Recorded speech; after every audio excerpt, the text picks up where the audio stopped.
Thank you for listening to BizPod with me, Paul. And me, Rachel.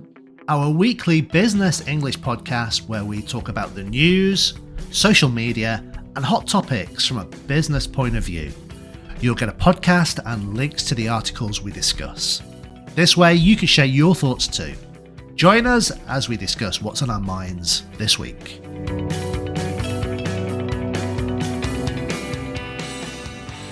So, Paul, we're back. Another week, another article, another conversation. Are you ready? Of course. This one we're going to talk about Leaveism and presenteeism. But I don't know about you. I had to double check and see what they're actually about. Did you? Yeah, I've heard the expressions before and I kind of think or thought I knew what they were, but I was not 100% sure. So I actually had a look on Wikipedia. Okay. For a little bit of help. So what did you find? Leaveism. Okay. I'm gonna quote from Wikipedia if that's okay.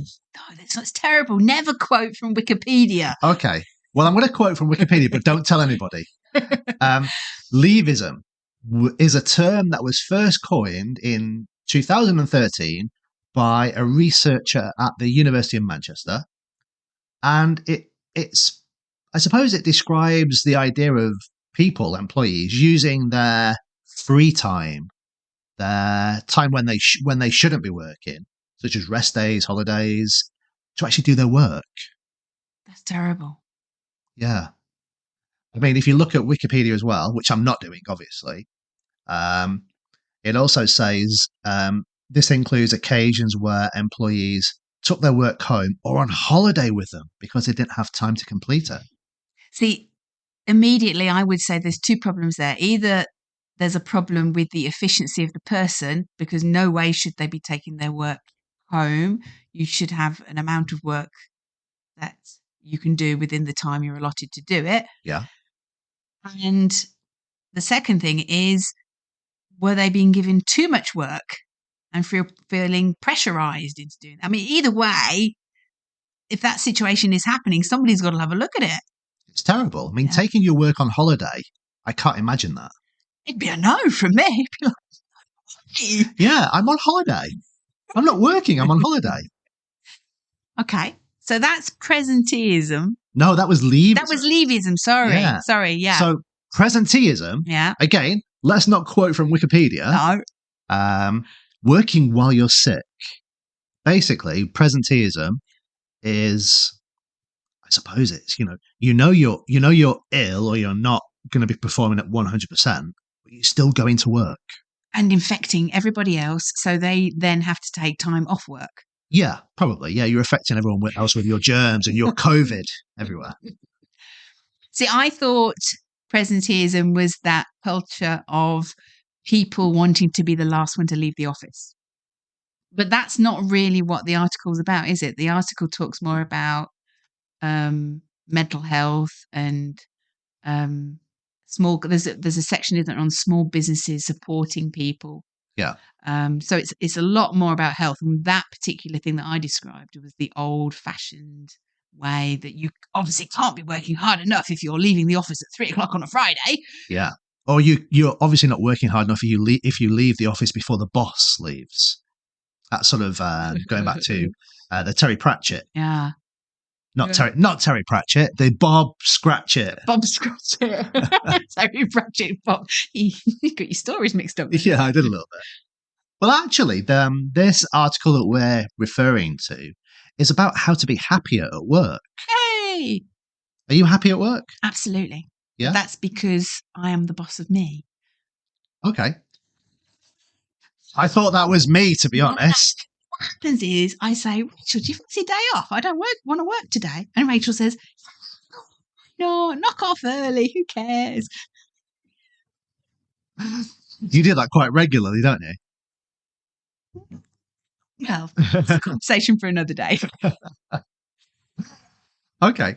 So, being happy at work. I mean, this article refers to, I suppose, the COVID period, the time when everybody was kind of sent home to work. without any kind of supervision because nobody knew how to work at home. Mm-hmm. So there's no supervision, and I think people found that they were working longer hours Mm-hmm. because they were afraid to not work. Um, I've heard lots of horror stories of, people being contacted by their bosses at 9 or 10 o'clock in the evening because Mm-hmm. their boss was working. Mm-hmm. They expected you to be working, Mm-hmm. even though you're at home. Mm-hmm. Yep. I've had conversations with people as well about their boss calling them and the person didn't answer the phone and the boss was really like, well, you're at home, you're by the computer, where the hell are you? On the toilet, maybe. Exactly. Answering the door to the Amazon delivery guy. Yeah.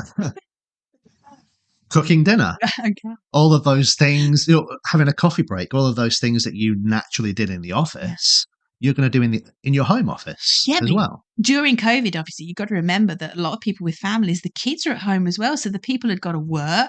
They've got to look after the kids. They've got to teach the kids as well. They've got to do like 3 or 4 jobs all at the same time. Yeah. It wasn't about suddenly having super flexibility. It was like suddenly being presented that you'd got to do 3 or 4 jobs all at once. Yeah. It was a nightmare for a lot of people. I remember specifically one of my students in the very early days of the lockdown. There was him, his wife, and his 3 kids, all in a small apartment in the middle of Milan. Mm-hmm. And they had one room where they had an internet connection. That was a kitchen. You can imagine they couldn't do any work. No. It was impossible. Yeah. But then let's talk about where we are now, because the article is very nice. It goes from way before COVID to COVID time to post-COVID. It talks about how all the problems that were in the workplace, they thought when people worked from home would go away, and they didn't. They just transferred the problems to home working instead. Yeah. And it's talking about the new reality. What is the new reality? I mean, I don't think I've spoken to anybody who doesn't work in like engineering or manufacture or something like that, where their job is the same. They all seem to have this option now of working 2 days at home, 3 days at home a week, which I think is super flexible if you've got families. But how does that help the businesses? How does that help them keep a track of what's going on, workloads and everything? And is this going to be the new norm? Because you think of all the other companies that built up around people going to the workplace, like the sandwich bars and the transport companies, The cafes, the bars after work. Yeah. Yeah. Well, I think the biggest thing for most businesses is flexible working, or this working from home thing. It became something new and vital with the pandemic, but they never thought about it before. They had no policies in place.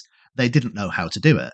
It was literally a case for most companies that they just said, take your computer home with you to all their employees and work from home without giving any real instructions on what that meant. Mm-hmm. So I think what companies have got to do is really think about developing a strategy and methodology for how you work flexibly, what's expected from you, and what the company provides in return for you having that flexibility. I mean, there's a section in the article that says how to help people be happy at work. Are people happier with a hybrid workplace or not? I would say the majority of people that I speak to are very happy with the hybrid workplace. Yeah, I think so. That flexibility to do some things at home, going to the office when they have to or when they want to, I think that really suits a lot of people. I think a lot of people seem to say that they get more work done, and they like the fact that if they want to start work earlier and finish early in the afternoon, or maybe start at lunchtime and work later into the evening, if they can, there's the opportunity. They can move their day around as they want. Yeah. But I have also heard that people have a lot more meetings that they feel are unnecessary.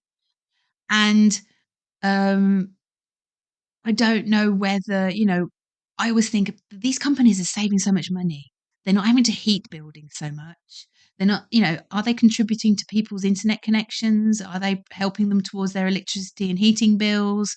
Some of the places that had free canteens, well, are they providing people with money towards their lunches that they're at home now? I think the companies are saving so much money. And I think there's the lack of real connection with colleagues and teams that might be falling by the wayside. But I don't know, because I don't have that. Yeah. I also think it's a new sort of kind of management skill for the bosses. If you had a team of people, if you were a manager and you had a team of people before the pandemic who were just there in the office every day, unless you're on holiday or sick, and you could manage them, you could interact with them. But now the majority of those people are at home. And in the office, you probably only have, maybe a quarter of the people who are coming in at any one time. So I think from a manager's point of view, the boss has to learn how to manage people in a very, very different way. And I think for lots of managers, that's a difficult thing to learn. Yeah. Difficult skill to master. Yeah. Especially if your team is not performing, how do you get them up to scratch? Yeah. Because your boss above you is going to be holding you responsible for people that you're maybe not even seeing because they're coming into the office the 2 days that you're not there. Yeah. I mean, it's possible that you may never meet all of your team physically. Oh.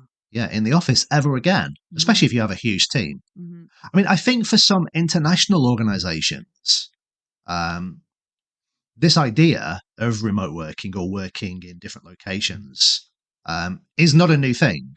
I remember one of my many, many students that I've spoken to, but one particularly who was part of a project team involving people in Europe, in India, in Asia, and in Australia. And their team meetings were very difficult to organize because of the different time zones. And you couldn't, it was just accepted that not everybody would attend a team meeting because you couldn't realistically expect somebody to attend a team meeting at 3 a.m. That wouldn't make me happy. No. Going back to help make people happy at work. Don't ask them to go to meetings at 3 a.m. Yeah. So managers and people like the project managers, they have to sort of manage things in a different way now. You need new working patterns. You need to have, what is it? EQ, not IQ? Your emotional intelligence. Yes. The emotional quotient. I don't know. Yeah. But I mean, how is your EQ, Paul? I don't know. I've never measured my IQ. I've never measured my EQ. You don't have a team, so. I'm a team of one. Exactly. I'm the boss of me. You're the team of you. Yeah, exactly. I thought you were my boss, actually. No, you're nothing to do with me. Oh, right. Okay. I like the way you just completely distanced yourself from me. Okay. So anyway, are you happy at work? Do you think people are happier at work now? Is there anything that companies could do despite the team management issues? Is there anything else that could be done by companies, large or small, to make their employees more happy? There's probably loads of things that companies can do to maybe try and make their employees more happy. But I would say, do they have to? Is it the employer's responsibility to make sure that your life is happy? Is that not your responsibility? Yeah, because if you're not happy in your job, my suggestion would be you're in the wrong job. Go and get another job. Yeah. Yeah. If you wake up in the morning and you're like, oh, God, I've got to go to work, then no, you've got to do something else. Yeah. So employers have to take some responsibility, but the employees also have to be responsible for their own sort of happiness and well-being. So I'm sure there are things that everyone can do, but I don't think it's any one person's responsibility. No.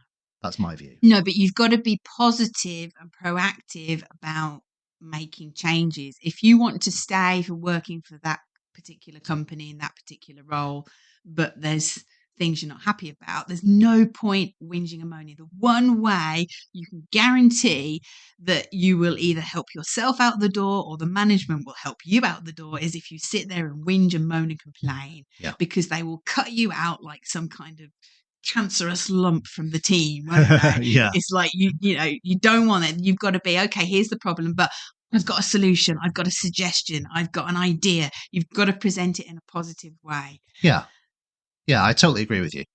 Yeah. That's how you, I suppose, that's how, that's how you're going to make a real impact at work. No matter who you are or what your actual job is, you might just be a lowly member of a team, but if you can sort of find problems or come up with problems, that things that stop you doing your job effectively, and then present the solution and do it in a very, very nice, positive way, that is going to, it's going to skyrocket your, I would say your career, but at least people's opinion of you as an individual. Raise your profile in a positive way. Whereas if you're negative, you're always whinging and moaning and nobody wants to work with you. No one will want to work with you, and you're not going to get offered opportunities. No. And you've got to remember one piece of advice that I was given that I think is really a good piece of advice, that once you're dead, somebody else will do your job. The company doesn't really care. That's true. There was a post on LinkedIn a few days ago. I don't know whether you saw it. If you drop dead tomorrow, your boss will post an advert for your replacement within 48 hours. Yeah. It's true. The business is about making money. Yeah. Although they'll miss you, I'm sure they'll miss you, but your boss will immediately think, we need to get a replacement. We'll go down the pub, buy a pint. Here's to Paul. Great chap. Be sorely missed. Now who's going to replace Paul? Yeah. Hey, Bob, are you going to take on his tasks? Oh. But that's true, isn't it? And honestly, there was a post on LinkedIn. It had thousands of likes and reposts. It's true. It's you go to work to earn money so you can live. Companies exist to make money. Yeah. But there is all this fluffy stuff about, are you happy? Let's support you, make you feel okay. That's got to go on. It has to go on in between just to make it a nice experience for you, because, we've got to do these things every day. So you've got to do something you enjoy, that you're motivated with, because then you're going to do your best. Yeah. So there is the bare bones that they don't care, but they have to care to get the very best out of you. Of course. And you have to care too. Sure. So it's not the employer's responsibility. It's not the employee's responsibility. It is a combination of both. It's teamwork, collaboration. Coming together. Yeah. To create happiness at work. So what about this Leaveism and presenteeism then? I don't know. I think there's always going to be situations where people will turn up into the office where they're not feeling their best because they feel they have to. There'll always be people who will take their work home with them. Oh. Well, I'm not one of them. No. On that note, I'm logging off. Yeah, it is that time to finish, isn't it? It is, absolutely. So I'll see you next week, Paul. Okay, I'll see you next week. The link to the article from theconversation.com will obviously be available for our listeners to look at. Yeah, it's a great site. If you're looking for articles about various things, if you're learning English, there's business articles, there's non-business articles. It's just a really great sort of magazine site. And I would highly recommend you have a look, because the articles are not too long and not too short and quite interesting. Yeah, so that's theconversation.com. Okay, we'll see you next week. Bye. Thanks for listening. We hope you liked our podcast, and please don't forget to subscribe and stay connected with us. Until next time, goodbye.